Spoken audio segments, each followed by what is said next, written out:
18 horas. Notícias de Manaus, Amazonas, Brasil e do mundo. Agora na Mix. Legal, 6 horas em ponto em Manaus. Boa noite pra você em 100,7. Boa noite pra você, Karine. Boa noite, Carlão. E muito boa noite pra você sintonizado aqui em 100,7. É isso aí. Estamos juntos a partir de agora até às 7 da noite aqui no 18 horas. Mix.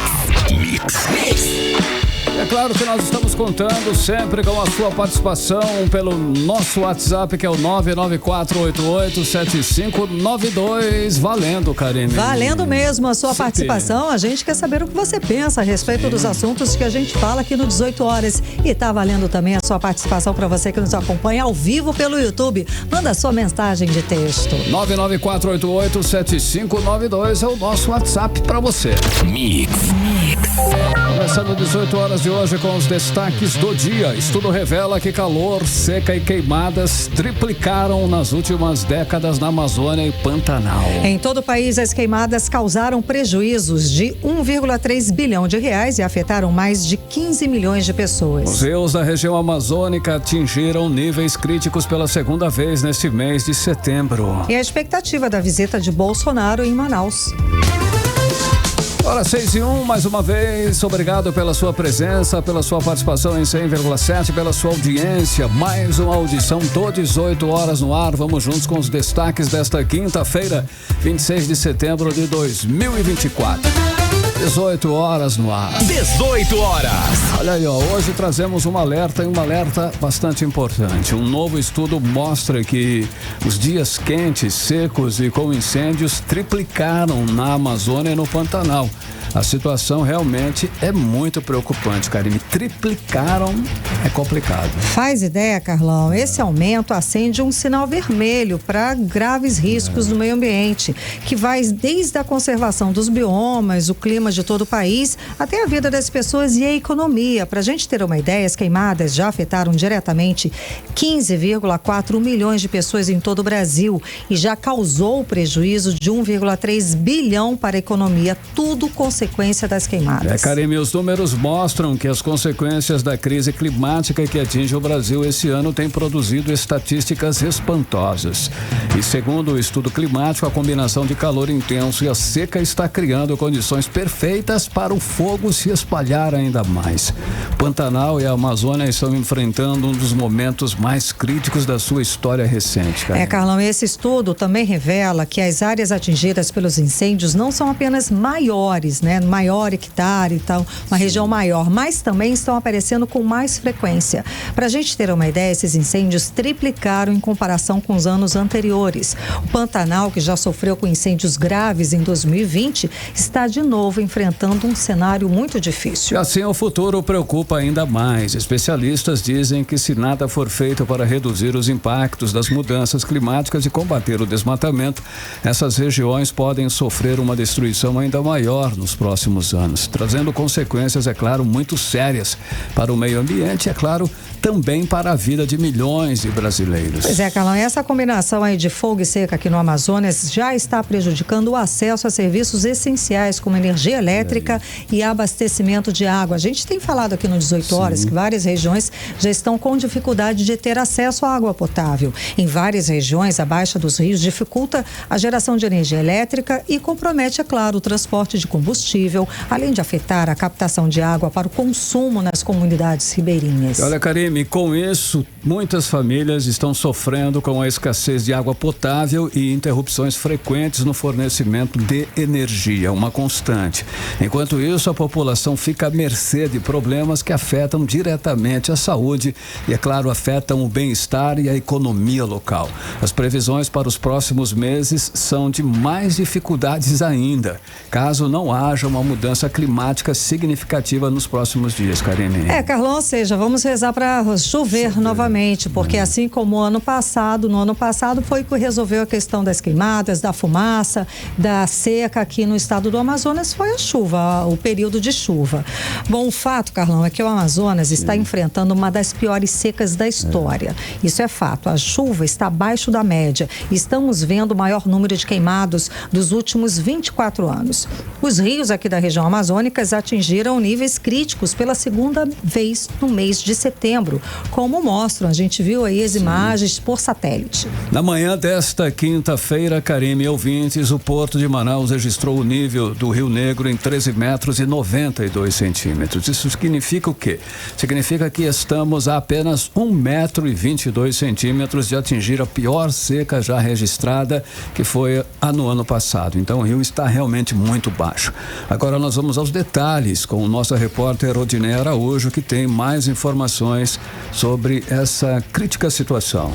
Odineia. Um mapa publicado na quarta-feira revelou o impacto de secas, degradações e aumento das queimadas no risco hidrológico do Brasil. O Rio Negro, em Manaus, por exemplo, está a 1 metro e 22 centímetros da menor marca já registrada, que foi de 12 metros e 70 centímetros no dia 26 de outubro do ano passado.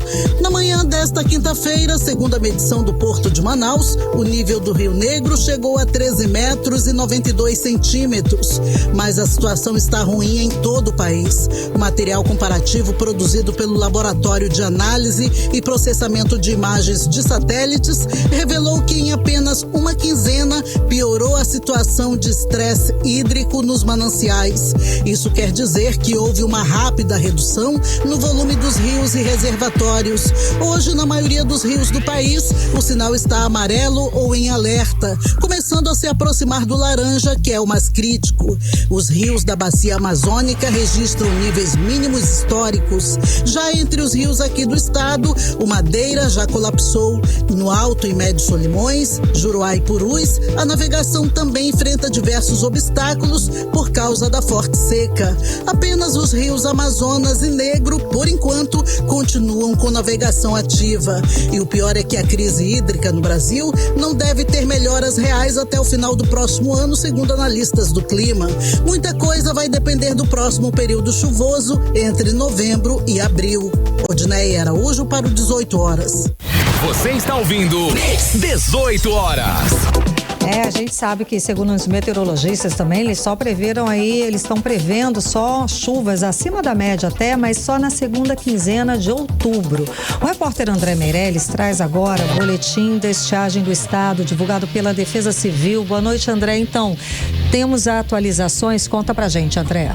Muito boa noite, Karime, Carlão e ouvintes. Olha, a seca dos rios no Amazonas em 2024 continua afetando mais de 561 mil pessoas e todos os 62 municípios do estado continuam em situação de emergência, conforme aí o boletim sobre a estiagem que foi divulgado pelo governo estadual hoje, né? No total, mais de 140 mil famílias estão enfrentando os impactos do fenômeno, como explica agora pra gente o governador do estado, Wilson Lima, que inclusive nessa fala dele, ele anunciou a antecipação do auxílio estadual.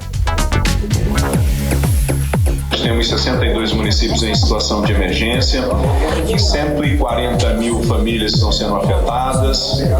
Nós estamos antecipando o auxílio estadual permanente, o auxílio que deveria ser pago no dia 20 de outubro vai ser antecipado agora para o dia 30 de setembro. E o auxílio que deveria ser pago no dia 20 de novembro vai ser antecipado para o dia 31 de outubro. São 300 mil famílias atendidas no estado do Amazonas, tanto na capital quanto no interior. E o objetivo da antecipação do pagamento desses recursos é para ajudar as famílias, principalmente aquelas em condição de vulnerabilidade, que são afetadas pela questão da estiagem. 18 horas.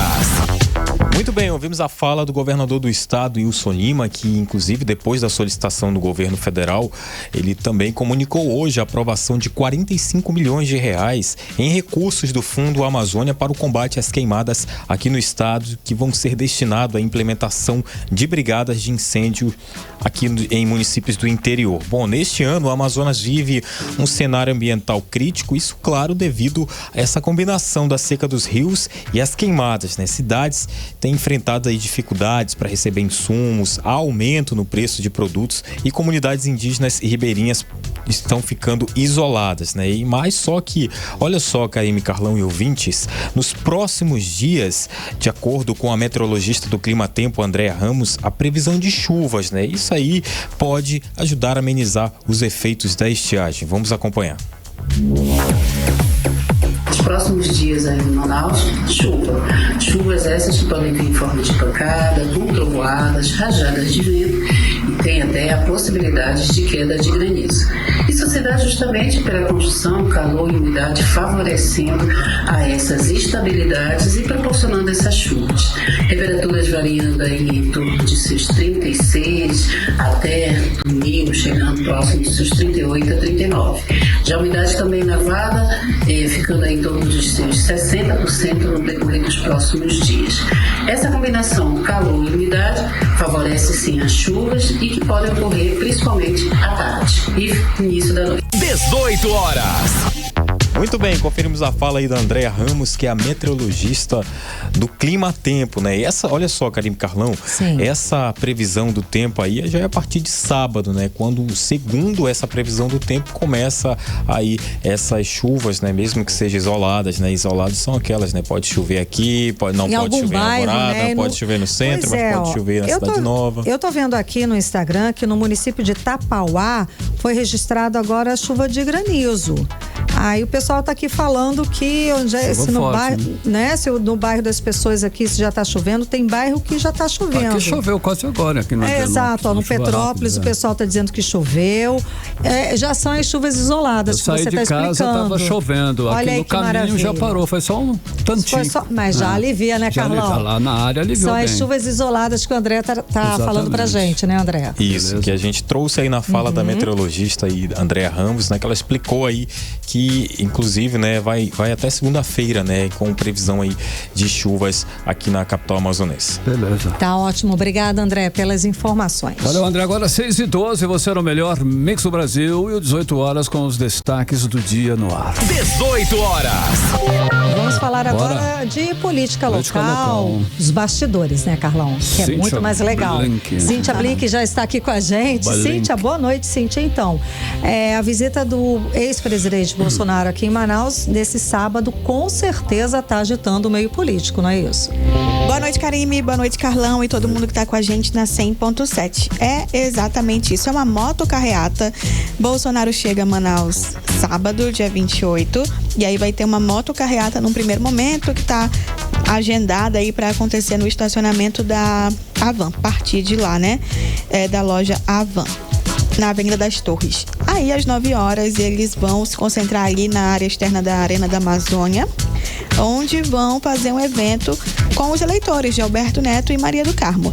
A gente já tem falado, né, e eles reafirmam que essa vinda de Bolsonaro, ela tem uma função específica, tem um alvo bastante claro, que é colocar Alberto Neto no segundo turno. Então, essa vinda de Bolsonaro é para consolidar os votos que Alberto Neto já tem e fazer a transferência daqueles votos que são do eleitor manauara no Bolsonaro para Alberto Neto, como o candidato de Bolsonaro, né? Sendo ele aí que recebe essa bendita herança de votos para ocupar o cargo de prefeito de Manaus a partir do próximo ano. E aí vamos ver se ele vai conseguir cumprir essa missão, que em uma disputa muito acirrada que tá, né? A prefeitura de Manaus. Não tá fácil, mas também tá difícil dizer quem vai pro segundo turno, apesar de que há sim estudos, né? Pesquisadores dizendo que já está definido esse segundo turno entre Davi Almeida e Roberto Cidade. Mas outras pesquisas mostram que não é bem assim. Davi Almeida, ok. Podemos dizer que está no segundo turno, até porque tradicionalmente em Manaus o prefeito que vem para a reeleição, ele vai sim para o segundo turno. E não ganha no primeiro, isso nunca aconteceu. E agora, quem irá com Davi Almeida?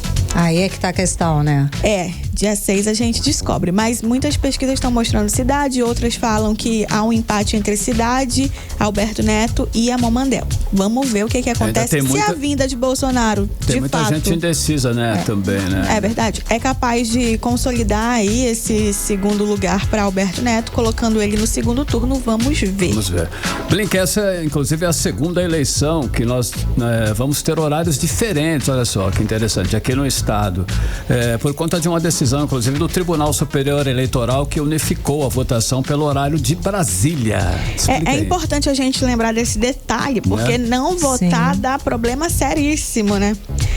Aqui no Amazonas, como o horário oficial é de Brasília, a gente vai ter a maior parte dos municípios, incluindo Manaus. Pra gente, a eleição vai começar às 7 horas da manhã e vai terminar às 16, tá, gente? 4 da tarde. 4 da tarde. Começa às 7 da manhã e 16 termina. Não vai se basear por São Paulo, porque normalmente é o que mais costuma aparecer ali na TV, né? Só que tem 11 municípios que pra eles vai ser ainda mais cedo. É que o Brasil é grande e tem horários diferentes mesmo, não tem o que fazer. O Acre, então, é outro tudo. Esses 11 municípios que para eles começa às 6 da manhã e termina às 15 da tarde, tá? Tô falando aqui de Amaturá, Atalaia do Norte, Benjamin Constant, Eirunepé, Envira, Guajará, Ipixuna, Itamaraty, Jutaí, Tabatinga e São Paulo de Olivença. Então, para eles é ainda mais cedo, pra gente é uma horinha mais cedo. 3 da tarde, né? 3 da tarde. Vai ser muito rápido. Blink, e o presidente da Câmara Municipal, Caio André, você tem novidades da gente a respeito dos assuntos de lá ou outras novidades? Agora que eu lembrei, gente, a gente estava falando, olha só como a gente vai mudando de um ponto para o outro, mas eu estava lembrando da visita do Bolsonaro e um aliado muito conhecido de Bolsonaro, que é o Coronel Menezes, o que ele falou, o que ele diz a respeito dessa... Porque eles cortaram laços, né, brigaram e como é que ele está, como é que está a expectativa do Coronel Menezes com essa vinda? O Coronel Menezes estava super calado, né, Karime? Era ele o cara, né, inclusive, outros, né? Era ele. E teve toda uma briga ali. Eu não consigo olhar para essa história sem pensar num casal que separou. Porque todas as falas que acontecem, elas são muito voltadas para isso. Menezes abriu um vídeo e hablou o que ele falou. Ele disse que Alberto Neto não é tão de direita assim. Aliás, a gente vê tanto Roberto Cidade quanto Menezes tentando colocar essa história de que Alberto Neto é de direita mais ou menos. É o direita melancia, né? Que por fora é verde, por dentro é vermelho. Mas fala do outro assim. O Alberto Neto também já falou assim de Menezes. O que acontece? Ele mostrou um vídeo em que mostra ali Omar Aziz, senador, colocando dinheiro na campanha de Alberto Neto, uma campanha passada. E também mostrou imagens de Alberto Neto ao lado, ali num palanque, com o Omar Aziz, com o senador também Eduardo Braga e com o candidato a prefeito lá de Parintins, Matheus Assayag. Ou seja, toda a ala da esquerda e Alberto Neto ali fazendo aquele apoio. Alberto Neto até saiu desse apoio para Matheus Assayag, fala-se por conta de um pedido de Bolsonaro, porque realmente é alguém do PT e aí não faz sentido ter alguém do PL no meio ali. Menezes então traz essas imagens à tona e fala, olha só, ele não é bolsonarista, porque bolsonarista não anda com o inimigo de Bolsonaro, ele é oportunista. Então ele traz essa fala pesada dele, né? Pesadíssima. Vamos lembrar que Cidade também já fez essa história de dizer que Omar é parceiro de Alberto Neto. Resultado foi aquele processo de Omar contra a Cidade e Omar conseguiu uma liminar para ter direito de resposta. Porque ele deixa claro que ele não apoia Alberto Neto nessa eleição, ele apoia Davi Almeida. Então a história tá desse jeito. Então nós temos Coronel Menezes dizendo ele não é tão bom assim, ele não devia estar com você, Bolsonaro, porque ele não é seu amigo. Ele é oportunista, ele é oportunista. Só que na realidade o que a gente tá vendo?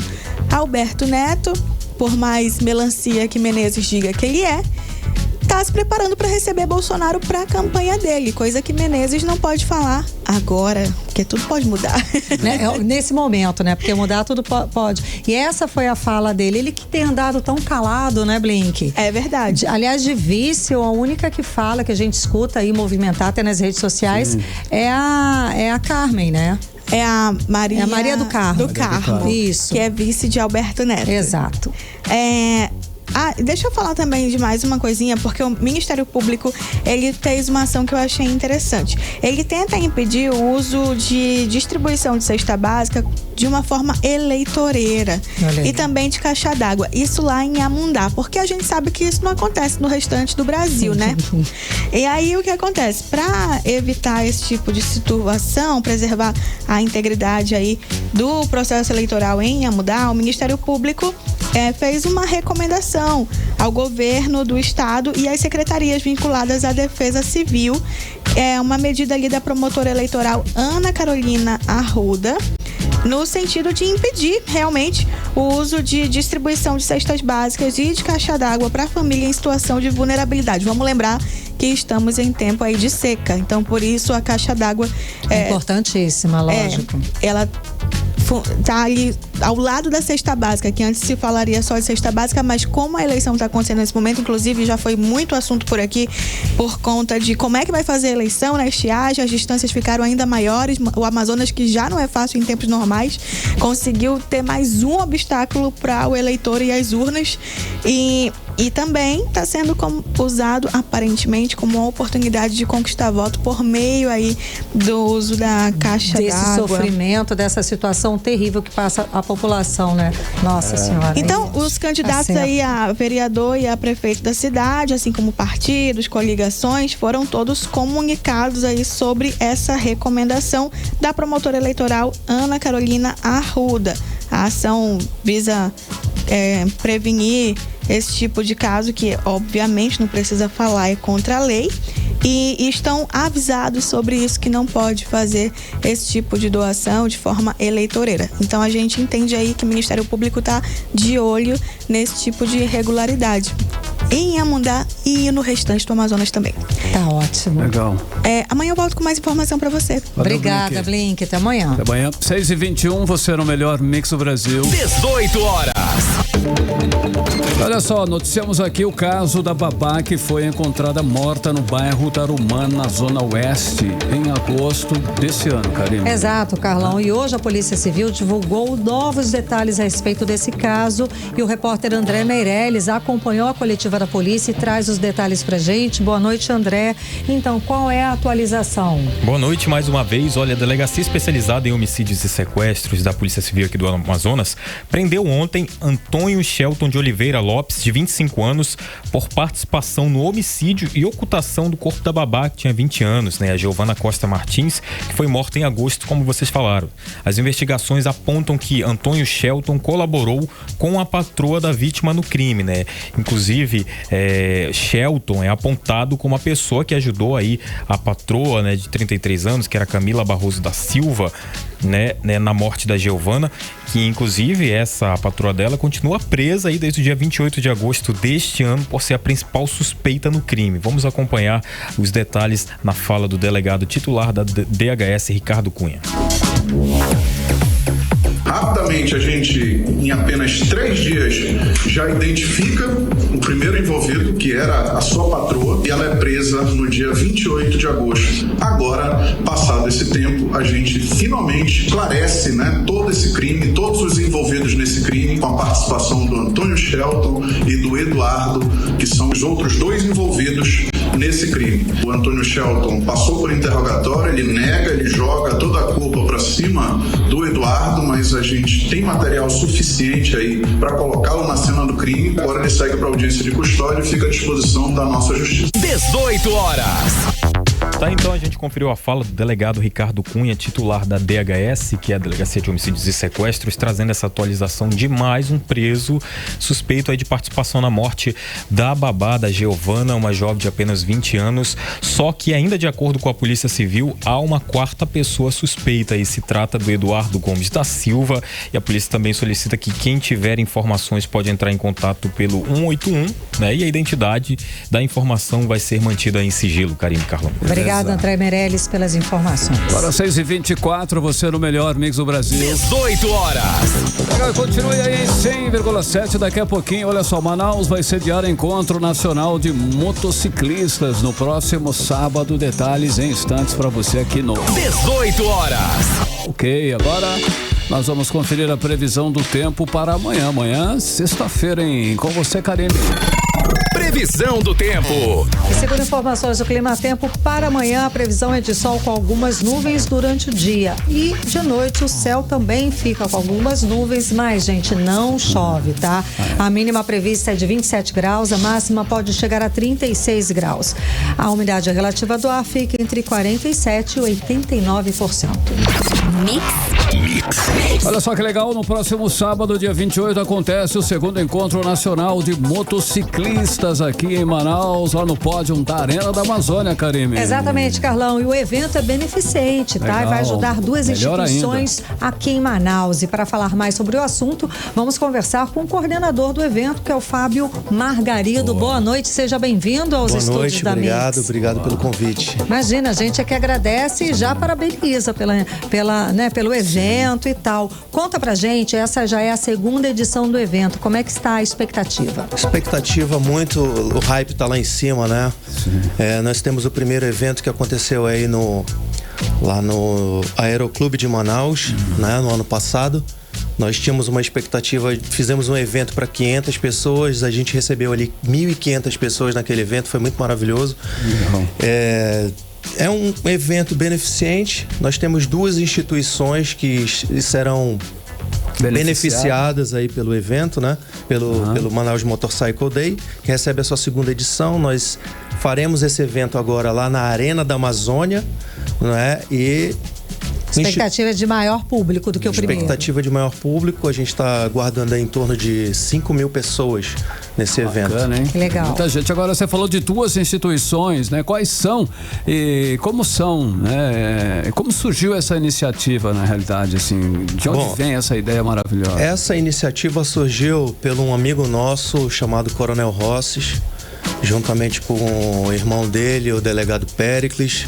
Abraçaram essa causa, fizeram visitas no Instituto Iasuri e se sensibilizaram com a causa, então resolveram abraçar esse instituto e fazer esse evento. Ele já tinha viajado pelos Estados Unidos e trouxe essa ideia para cá, pro Brasil, para Manaus especificamente, e vamos fazer um evento beneficente, vamos fazer.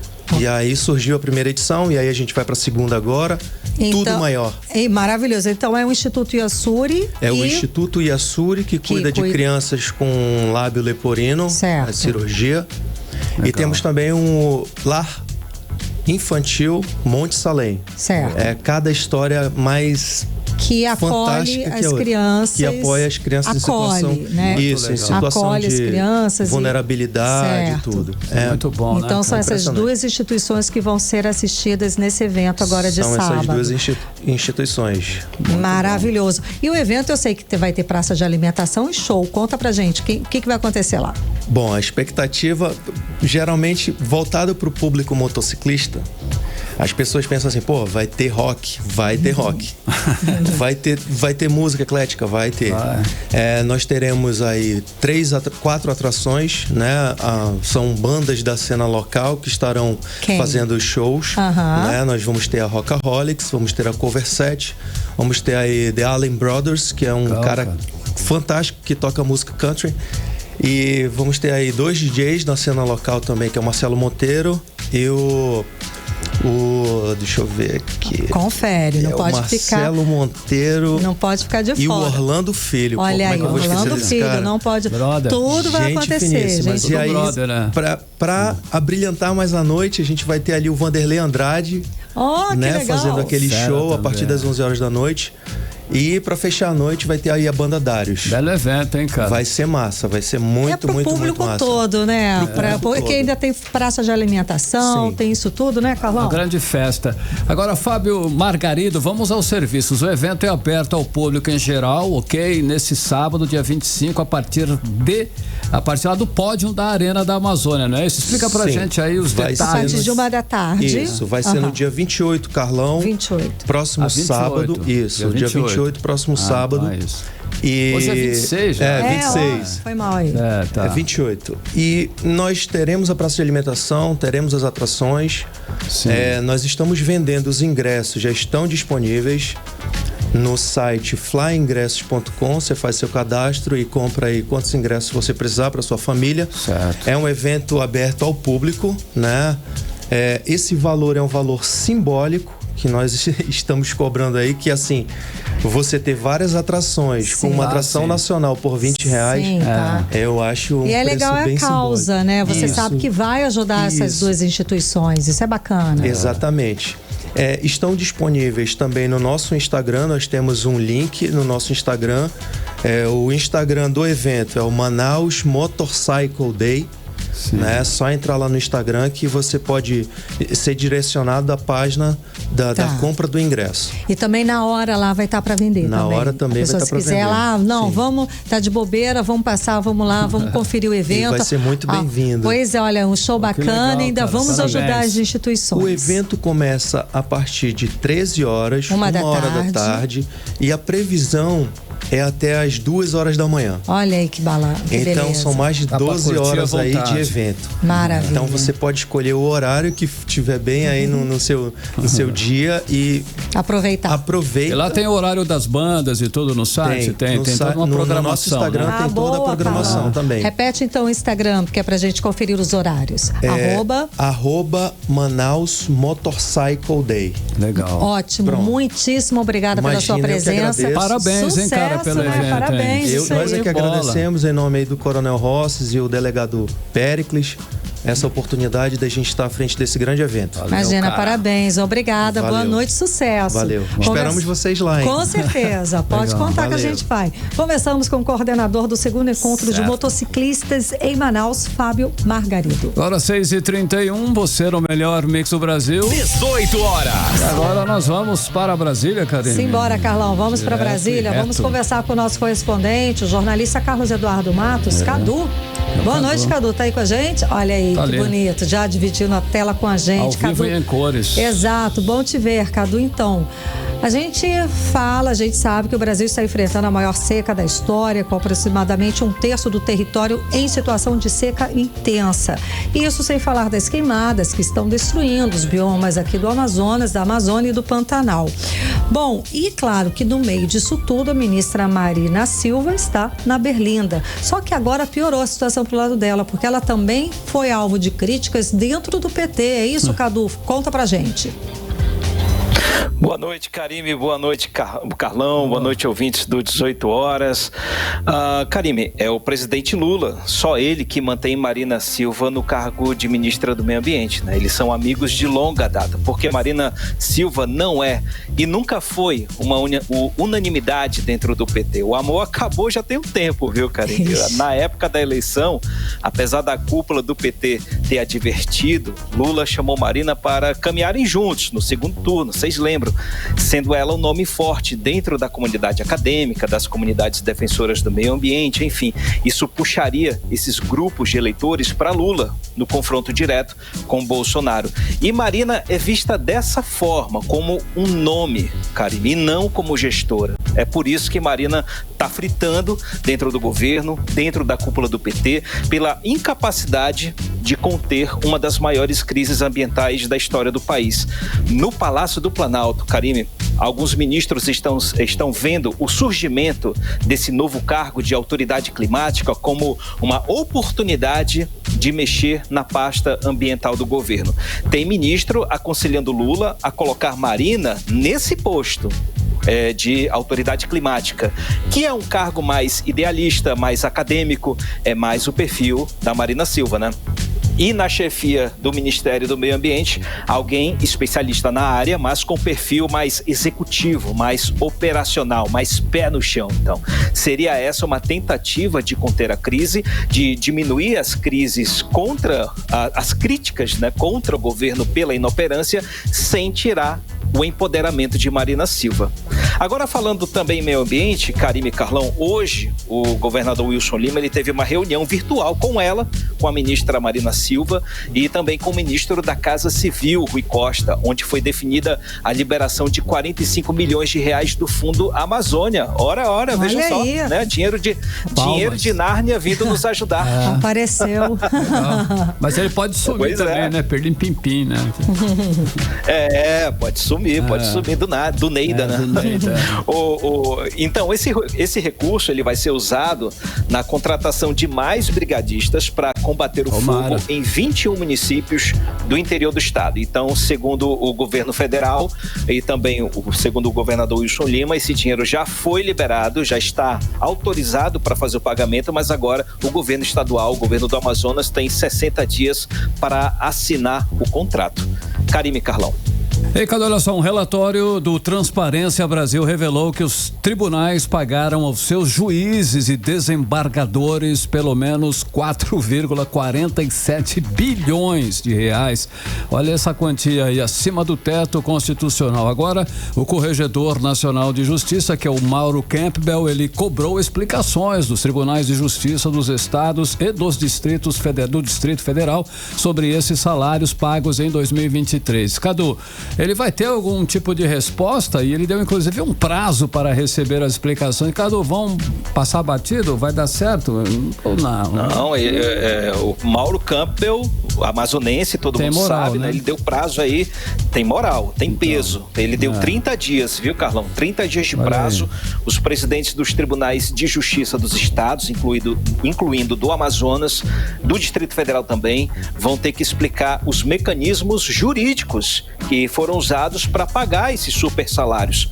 Esse levantamento que você falou do Transparência Brasil, Carlão, aponta que 9.200 magistrados receberam entre 100 mil e 500 mil reais ao longo de todo o ano de 2023. Ou seja, eles receberam, além de terem recebido o teto constitucional, que é de 44 mil reais, eles receberam aqueles penduricalhos, que são os abonos, os auxílios, os benefícios, os adicionais, enfim. E aí o salário vai lá para cima porque fica fora desse teto. Gente, esse dinheiro todo ele fica fora do teto, ele é adicionado ao teto. É muita grana, né, gente? É muita grana. É uma sociedade à parte da nossa. Nós somos... são imortais ali. Nós somos um país muito rico, né? É muita grana. Pagar esse dinheirão todo. É absurdo. Exatamente. Assim, vamos lá. É uma indecência, né, gente? Isso é uma indecência. Vamos lá. E agora, o ministro Mauro Campbell, Campbell, que ele está sendo essa nossa luz no fim do túnel, né? Ele está pegando pesado. Ele aí, nesse prazo de 30 dias, ele quer uma lista com os nomes de todos os juízes que receberam esses super salários, os valores que eles receberam ao longo do ano passado e as leis que embasaram esses pagamentos. Então, a gente não sabe o que ele vai fazer com essas informações. Será que ele vai mandar devolver? Vamos aguardar e conferir, né? Devolver nunca nesse Brasil varonil. Se ele receber algum tipo de informação, eu já tô achando maravilhoso. Esse dinheiro já sumiu há muito tempo. Já tá lá nos States. Agora, se fosse eu, você, o Carlão, a gente ia ter que devolver aí com juros e correção. Enfim, não tenha dúvida. Não tenha dúvida, né? Mas, né? Pobre cidadão, simples cidadão é diferente, né, o Cadu? Verdade. Tá difícil, hein, Cadu? Eita, chega a ser indecente esse valor, né? Bilhões, gente. É um país muito rico. Cadu, traz pra gente, então, os outros destaques. Saideira. Tem as saideiras rapidinhas do dia. Bora lá as rapidinhas. Karime e Carlão, eu destaco a rede social X, né?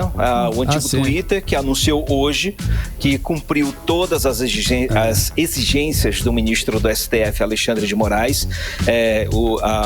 a empresa indicou uma advogada para representar a empresa aqui no Brasil, manteve o bloqueio de vários perfis que são investigados no âmbito do inquérito das fake news e das milícias digitais e pagou as multas que estão na ordem de 18 milhões de reais. E agora, cumprindo essas exigências, eles pedem o fim da suspensão da rede social X aqui no Brasil. A gente sabe que já tem 3 semanas praticamente que o X está fora do ar e, na minha opinião, dando um pouquinho de saudade, viu? Aqui e ali eu quero escrever alguma coisa, poxa vida, não tenho X para escrever, porque não dá para fazer no Instagram, né? Não é a mesma coisa, né?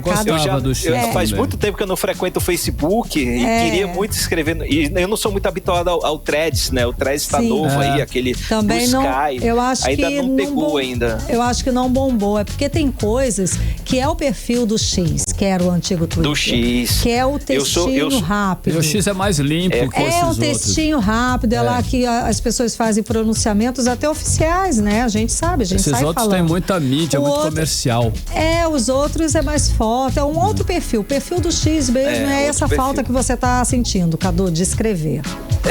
Pois é. Quando eu era repórter de polícia em Manaus, no Diário do Amazonas, no 10 Minutos, jornais aí da vida, eu usava o Twitter para acionar os outros colegas sobre ocorrências policiais que aconteciam na cidade. Isso no período de 2008, 2009. Coisa boa que acontecia, era bem ágil, né? Hoje em dia não tem mais isso. Agora o Twitter, ele tá querendo voltar, só que isso é possível que volte. A expectativa já na semana que vem, mas uma expectativa bem otimista, porque assim que o ministro Alexandre de Moraes ele der ok, ele ainda vai acionar a Anatel e a Anatel vai fazer aquele processo bem devagar dentro de acionar essas operadoras de telefonia, as empresas de internet, as pequenas e as grandes, para fazer a remontagem do Twitter. E por último, destaco, Karime, uma operação da Polícia Federal que aconteceu hoje em vários estados aí, prendeu uma quadrilha que invadia o sistema do INSS para obter dados dos beneficiários.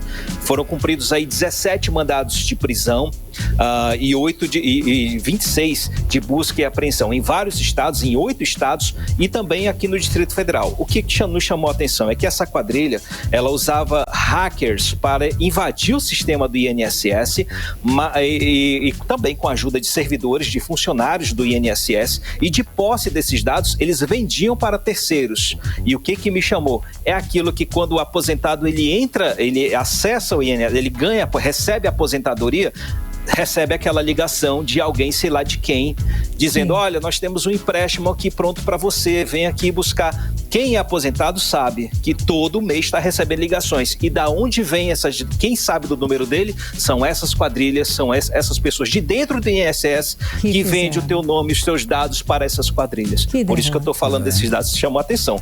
Várias pessoas presas, inclusive servidores do INSS. Eita. Volto com vocês, Karime e Carlão. Obrigada, Cadu, pelas informações. Até amanhã. Agora 6h41, valeu, Cadu. 18 horas. Olha só, um outro alerta aqui para você, querido ouvinte, um alerta inclusive importante. A população de Manaus tem sido alvo de um golpe que está ficando cada vez mais comum. E é a falsa central de atendimento de bancos ou cartões de crédito, que antes parecia um golpe focado em pessoas idosas ou com menos experiências como tecnologia, agora está atingindo aí até os mais espertos, os mais experientes, quem sabe, Carlão, a galera tá entrando, né? Eles estão se especializando, Carlão. Tá difícil não cair num golpe desses, tá? Os criminosos estão enganando muita gente mesmo, se passando por atendentes de bancos para roubar dados e dinheiros dos correntistas. Dinheiro dos correntistas. Vamos acompanhar os detalhes desse golpe agora com a Janaína Araújo. As ligações fraudulentas de supostos atendentes de bancos ou de operadoras de cartão de crédito informam que há compras suspeitas em seu cartão e que o método de pagamento foi bloqueado temporariamente e que, para desbloquear, os proprietários dos cartões precisam executar alguns comandos ditos pelos criminosos. E é aí que as fraudes acontecem. Segundo o delegado Paulo Benelli, titular da Delegacia Especializada em Repressão a Crimes Cibernéticos, os bandidos bandidos têm informações precisas das pessoas, como o número do CPF, por exemplo, o que favorece a fraude. Importante mencionar que os golpistas, às vezes, ligam de números que seriam restritos ao banco, o que dá credibilidade ao golpe desses infratores. Porém, o banco não liga aos seus clientes. E aí que a vítima acaba sendo enganada. Teclando 2 ou entrando em contato com esses golpistas, o golpista de imediato vai, com base em dados vazados e engenharia social, informar que aquela vítima, aquela pessoa possui aquele CPF, nasceu no data tal, para confirmar esses dados. A vítima então consegue ficar muito segura, achando que está falando de fato com o banco, porque a pessoa forneceu esses dados, confirmou esses dados a ele. O golpe, conhecido como falsa central de atendimento, tem como principais vítimas as pessoas idosas ou quem tem pouco domínio de tecnologia. Por isso, o delegado Paulo Benelli alerta que nenhum banco ou empresa de cartão liga para o cliente pedindo senhas. De maneira alguma, o banco vai solicitar a senha, o código de segurança, ou solicitar que a vítima faça qualquer tipo de simulação ou de transferência. Os bancos não ligam para as vítimas para poder informar que valores foram contestados ou que valores foram bloqueados. A sofisticação das abordagens, segundo a polícia, tem feito muitas vítimas também entre pessoas experientes no uso da tecnologia. Por isso, o ideal é que, diante de qualquer ligação supostamente do banco ou da empresa de cartão de crédito, a pessoa desligue e, em seguida, ela mesma ligue para o número de seu banco ou de seu cartão fornecidos nas faturas ou sites oficiais. Odinaia Araújo para o 18 horas. Você está ouvindo 18 horas. Entrevista do dia. Agora em Manaus, 6 horas e 45 minutos, vamos conversar com a candidata a vereadora empresária Mônica Mendes, que disputa uma das 41 vagas na Câmara Municipal de Manaus pelo Partido da Mulher Brasileira. Muito boa noite, seja bem-vinda mais uma vez aos estúdios da Mix. Boa noite, é um prazer mais uma vez, participar do 18 horas e eu quero aqui agradecer a todas as pessoas, em primeiro lugar, sim, também a Deus, pela oportunidade de ter nos permitido chegar até aqui. A luta é grande, mas estamos vamos aí, lá, né? É isso aí. Na reta final já dessa campanha. E agora a ação é mesmo no corpo a corpo, Mônica? É naquela visita no bairro, é naquele mano a mano? Eu acho que assim, não é nem só na reta final, eu acho que tem que ser desde o início, Porque até para você saber realmente a realidade, você tem que estar lá na ponta, Essa questão, tudo bem, a rede social ajuda bastante hoje em dia, é óbvio, por causa das limitações de tempo, distância, mas eu acho ainda que eu gosto dessa boa campanha, essa de rua, de olho no olho, que eu acho que é o bem mais importante. A senhora já participou, inclusive, de várias e várias campanhas vida aí afora. Na sua opinião, o que tem alguma coisa de diferente esse ano? O eleitor está diferente, a situação está diferente? O que você vê? O que você diz a respeito disso? O que eu observei muito, como você disse, apesar de nós já termos participado de várias campanhas, ao longo de mais de 30 anos, a gente pode dizer dessa forma, mas eu creio que esse ano o eleitor ele está bem mais exigente.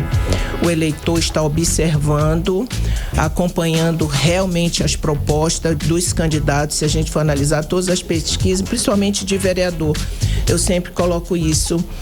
O que a gente observa é que realmente as pessoas estão analisando propostas, avaliando realmente quem vai representá-lo por 4 anos. Eu acho que as pessoas estão começando a analisar isso, até porque o que eles passaram, eu digo eles e nós, eleitores, a gente observou uma ausência muito grande dos parlamentares nas comunidades.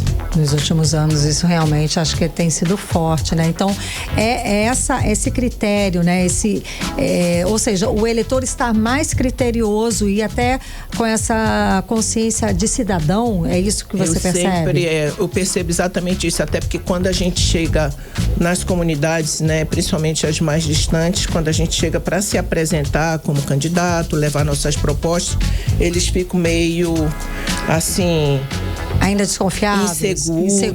Inseguros, desconfiados, te olhando assim meio... Mas aí, a partir do momento que a gente se apresenta, e o nome, eu sempre falo isso, o nome do Amazonino é muito forte. Quando a gente se apresenta como uma pessoa que acompanha o governador Amazonino Mendes por todos esses anos, realmente a gente sente que as pessoas abrem seus corações. Ainda é um nome muito forte, as pessoas reconhecem esse benefício e progresso do Amazonino Mendes. Com certeza, e eu fico assim extremamente honrado, inclusive que em todos os lugares, todas as comunidades que a gente adentra para fazer reuniões, conversar com as pessoas, fazer inclusive uma avaliação das comunidades, a gente sempre observa que sempre tem uma semente dele plantada, e isso é muito interessante, porque realmente assim, eu não tinha noção da imensidão dos benefícios e das vidas que ele conseguiu transformar ao longo desses anos que ele exerceu esses cargos públicos. Isso é muito, muito assim satisfatório pra gente, né, enquanto ser humano, porque, nossa, a gente tem vários depoimentos assim que realmente nos deixam bastante emocionados. Que legal. Agora, a senhora fez uma observação que eu achei bastante interessante. A ausência dos vereadores nas comunidades, realmente eu percebo que ela vem aumentando realmente nos últimos mandatos, digamos assim, né, candidata. Eu percebi isso também, a ausência desses vereadores, e você não vê muito. Antigamente você conhecia todos os vereadores, você via as atividades dele, hoje você já não vê mais tanto, A gente vê um ou outro, conta nos dedos, ali, né, Carlão? Conta nos dedos. E antes era muito mais participativo. Verdade, você via o vereador na rua realmente fazendo alguma coisa. Interessante isso. Karime. Então, agora, das bandeiras que você levanta, a gente sabe que é a bandeira animal, não é a bandeira da defesa dos pets, é a causa animal, e também a questão social humana. Essas são são os seus dois pontos fortes, é assim que você pode analisar. Eu coloco isso assim, e não tem nem como a gente deixar de lado, porque inclusive, ainda há pouco eu estava numa caminhada agora lá no bairro Morro da Liberdade, eu passei, uma senhora me chamou e disse assim: ei, você é a Mônica dos cachorrinhos? Eu achei tão interessante, porque assim, eu não divulgo muito até esse meu lado, né? Eu não vou dizer que eu sou protetora, como eu sempre falo, eu sou uma pessoa que faço minha parte, né? Assim, eu faço realmente por amor, e eu sempre falo assim que uma das minhas bandeiras principais é apoiar os protetores anônimos. Assim, eu tenho muita vontade de poder estar na Câmara para poder tentar de alguma forma fazer projetos de lei, né, encaminhar ao Poder Executivo Municipal para que se possa aumentar o orçamento, inclusive, que é uma competência da área de saúde, e que o centro de zoonose realmente tenha um aumento do atendimento e da atenção, principalmente para os animais que estão abandonados nas ruas e que precisam de uma atenção, porque eu acho que, como eu estou caminhando muito nas comunidades e eu vejo a olhos vistos, a olho nu, que realmente é uma população que cresceu consideravelmente, animais abandonados, né, desassistidos. E claro, tem a questão social, que eu não posso deixar, né, de ser uma bandeira extremamente importante, porque eu sou assistente social de formação e também sempre atuei nessa área, né? E eu tenho muita segurança, né, dentro dos projetos que podem ser implementados e também os que podem realmente serem colocados em prática efetivamente, que eu acho que existe um vácuo muito grande com relação a programas sociais para serem efetivados em Manaus. Olha só, a senhora já até falou, inclusive, da sua recepção quando fala, né? Porque a senhora tem associado a sua campanha à figura do eterno governador Amazonino Mendes e falou já que as pessoas sentem o trabalho que ele deixou, o legado dele. A senhora, eu pergunto, aprendeu muito com ele? E as pessoas têm saudade ainda do Negão? As pessoas ainda comentam muito? Eu sempre falo isso, que a primeira eleição sem o seu Mendes, né? Que é como eu o chamava carinhosamente. Mas nossa ausência dele nesse momento, assim, inclusive, o que a gente sente nas comunidades é a mão amiga, né? Que o olhar carinhoso, a atenção, e as pessoas sempre falam, ele chegava ele não prometia, ele já fazia e resolvia. E as pessoas sentem muito isso. E é como eu disse, a gente se sente muito orgulhoso no sentido de ter feito parte dessa história.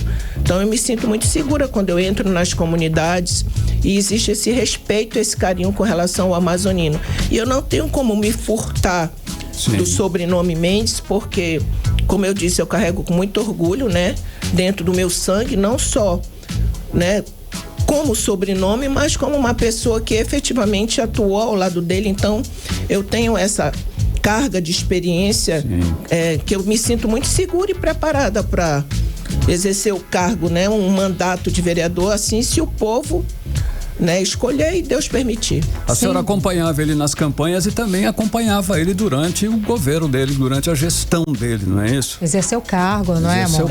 Então, eu sou funcionária pública, sou concursada e por conta disso, sempre quando ele estava exercendo algum mandato executivo, tanto como governador, prefeito, né, eu tive honra de participar de todos os programas que ele implantou sociais, como desde o cartão Direito à Vida, Leite do Meu Filho, Carreta da Mulher, programas de habitação, como criação dos bairros Armando Mendes, Mutirão, Santa Elvina, Novo Israel, Novo Mundo, é muita coisa. Participou de tudo isso, todos esses processos. Por incrível que pareça, assim, eu tive, então assim, eu acho que eu tenho uma gama de programas e projetos sociais que eu, como eu disse, eu me sinto muito segura em representar as pessoas, né, nessas ações, exatamente por eu ter participado.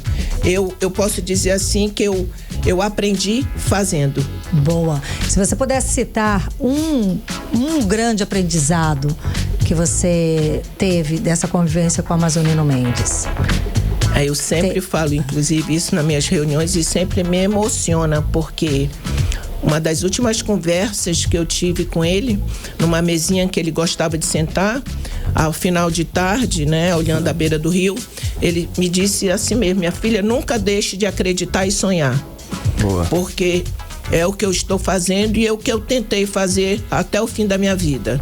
Então é isso que me move todos os dias. Boa, acreditar e sonhar. Acreditar e sonhar. Todos sabem, né, que ele já estava com a saúde um pouco debilitada, teve 3 Covids, né, tinha uma diabetes, mas lutou até o fim e sonhou por uma Manaus, por um estado do Amazonas melhor. Muito bem. As expectativas agora para o dia 6 de outubro? Então, a gente plantou uma semente todos esses anos e o que a gente espera é que realmente a gente colha essa semente. É o que eu acho que é o papel de todo gestor público. Você faz, cumpre sua obrigação e agora a gente está colocando o nosso nome para que seja avaliado pelas pessoas realmente se nós estamos prontos para representá-lo. E eu creio que eu esteja pronta. Tá ótimo. Muito obrigada pela sua presença aqui no 18 Horas. Obrigada mais uma vez. Boa noite. E hoje o climazinho tá bem agradável, graças a Deus. A chuva deu uma amenizada nesse calor. Né, Carlão? Exato. Muito obrigada. Boa noite. Obrigada. Conversamos com a candidata vereadora e empresária Mônica Mendes. Agora são 6h56. Você está no melhor mix do Brasil. 18 horas. 18 horas. Esporte. Olha só, o Brasil já tem 2 times garantidos nas semifinais da Libertadores. Um confronto, inclusive, emocionante, hein? O Fogão ontem venceu o São Paulo nos pênaltis e avançou para a próxima fase da Libertadores. Está na semifinal. Após um jogo equilibrado, o empate persistiu até o final e a decisão foi nos penal, Karime. Foi nos pênaltis. Alô, Karime. Ué, Carlão, seguia daí, mas vamos lá. Eu tava tirando foto, gente, sério.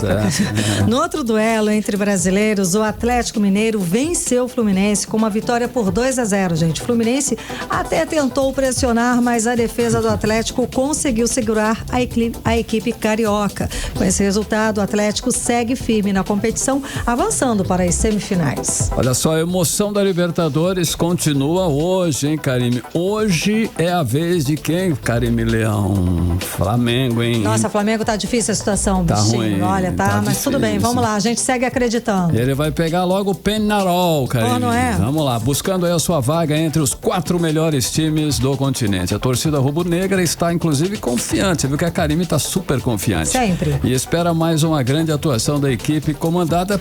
Aí que tá o defeito. Mas tudo bem, Tite, vai lá. Carlão, e o Amazonas FC entra em campo hoje à noite para enfrentar o Chapecoense pela Série B, em um confronto importante na Arena Condá. O Amazonas luta para se aproximar do G4 e garantir uma vaga na elite do futebol brasileiro. Estamos todos torcendo. Vamos lá então, vamos torcer para o Flamengo. Agora 6h58, você no melhor mix do Brasil. 18 horas. Economia. Vamos conferir agora os indicadores econômicos de hoje. O dólar fecha em queda de 0,59% e segue cotado aos R$ 5,44. O euro fechou em queda de 0,12%, cotado aos R$ 6. O Bitcoin registrou alta de 1,31%, cotado a R$ 352.803. E o Bovespa fechou em alta de 1,08% aos 133 mil pontos. O Instituto de Pesquisa Econômica Aplicada elevou estimativas do Índice Nacional de Preços ao Consumidor Amplo de 4% para 4,4% e do Índice Nacional de Preços ao Consumidor de 3,8% para 4,2%. E esses índices atualizaram a inflação do país. 18 horas. Agora são 6h59 em Manaus e nós vamos conferir outros destaques do dia no Amazonas, no Brasil e no mundo. 18 horas. Reino Unido passa a exigir autorização de viagem para brasileiros a partir do ano que vem.